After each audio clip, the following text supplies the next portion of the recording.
खबरों बढ़ेंगे जहां छत्तीसगढ़ की 2 राज्यसभा सीटों पर चुनाव होने हैं। बता दें कि 5 मार्च को नामांकन की आखिरी तारीख है। तो बीजेपी कांग्रेस ने पैनल को तैयार कर लिया है और संभावित नाम जो है वो दिल्ली भेजे गए हैं। दोनों पार्टियों के प्रत्याशी नामांकन भरेंगे।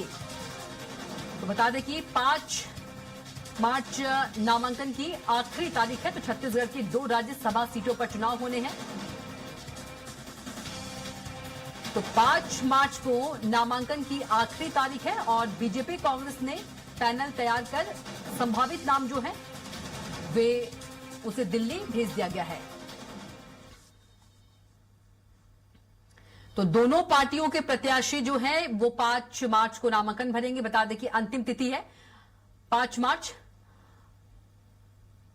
अभी तक दोनों पार्टियों की ओर से नामांकन नहीं भरे गए हैं। बता दें कि दोनों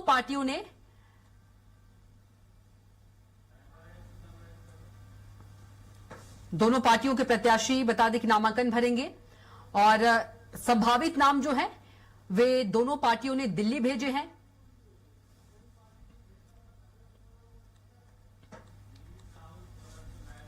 और इसी खबर पर ज्यादा जानकारी के साथ रायपुर संवाददाता दिलीप साहू हमारे साथ जुड़ गए हैं। दिलीप, छत्तीसगढ़ की 2 राज्यसभा सीटों पर चुनाव होने हैं। यदि हम नामांकन की बात करें तो आखिरी तिथि जो है नामांकन की वो 5 तारीख है, लेकिन अभी तक दोनों पार्टियों में से किसी ने भी नामांकन नहीं भरे हैं। यदि हम नाम की बात करें, कौन कौन से रेस में कौन कौन से नाम हो सकते हैं? हालांकि संभावित नाम जो है दोनों पार्टियों की ओर से दिल्ली भेज दिए गए हैं, लेकिन अंतिम मुहर किस नाम पर लगेगी, इस पर कोई जानकारी मिल पा रही है? जी बिल्कुल कविता, कि भाजपा और कांग्रेस दोनों पार्टियों की ओर से, क्योंकि राज्यसभा की 2 सीट खाली हो रही है छत्तीसगढ़ कोटे की, जिसमें से एक बीजेपी के कोटे में जाएगी और एक कांग्रेस के कोटे में जाएगी। जिस तरह से अभी संख्या बल है विधानसभा में उसके आधार पर, तो निश्चित तौर पर दोनों पार्टियों की ओर से ये कहा जा रहा है, भाजपा की ओर से 7 लोगों की कमेटी बनाई गई है, पैनल बनाया गया है। उस पैनल को हाईकमान को भेज दिया गया, जिसमें प्रमुख नामों का जिक्र करें तो इसमें अलग अलग वर्गों के हिसाब से, खास करके एससी वर्ग के हिसाब से डॉक्टर कृष्णमूर्ति बांधी का नाम आ रहा है, जो पूर्व मंत्री रहे हैं, विधायक है। इसके अलावा इसमें किरण बघेल, जो गंगूराम बघेल की पूर्व विधायक गंगूराम बघेल है, उनकी बेटी है जो वर्तमान में प्रवक्ता है, प्रदेश प्रवक्ता है, डॉक्टर किरण बघेल, उनके नाम के भी चर्चे हैं। साथ ही साथ सामान्य वर्ग की बात करें तो इसमें गौरी शंकर अग्रवाल, जो पूर्व विधानसभा अध्यक्ष रहे हैं, उनके नाम की चर्चा है मुख्य रूप से।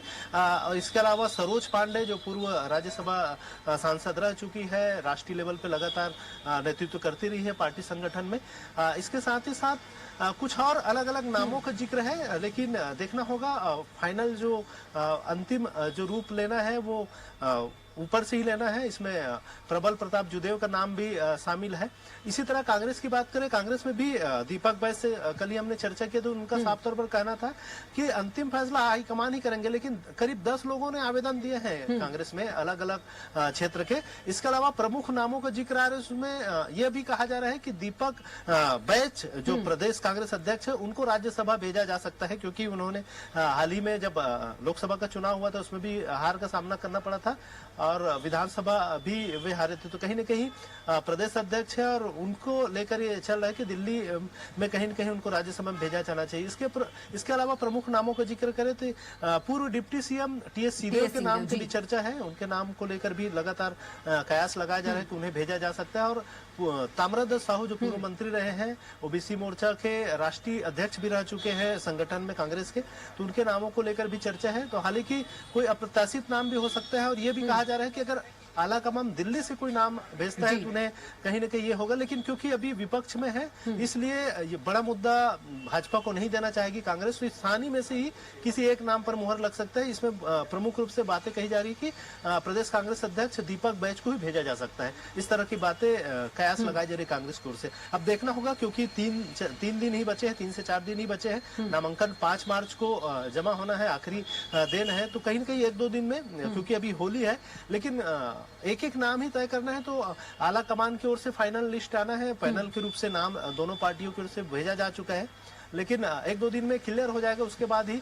कुछ कहा जा सकता है। लेकिन फिलहाल दोनों पक्षों में, दोनों पार्टियों में 5-7 दावेदार प्रमुखता से नजर आ रहे हैं। अब देखना होगा कि किन के नामों पर मुहर लगती है। बिल्कुल दिलीप, आप बने रहेगा, अगली खबर पर भी आपसे अपडेट लेंगे।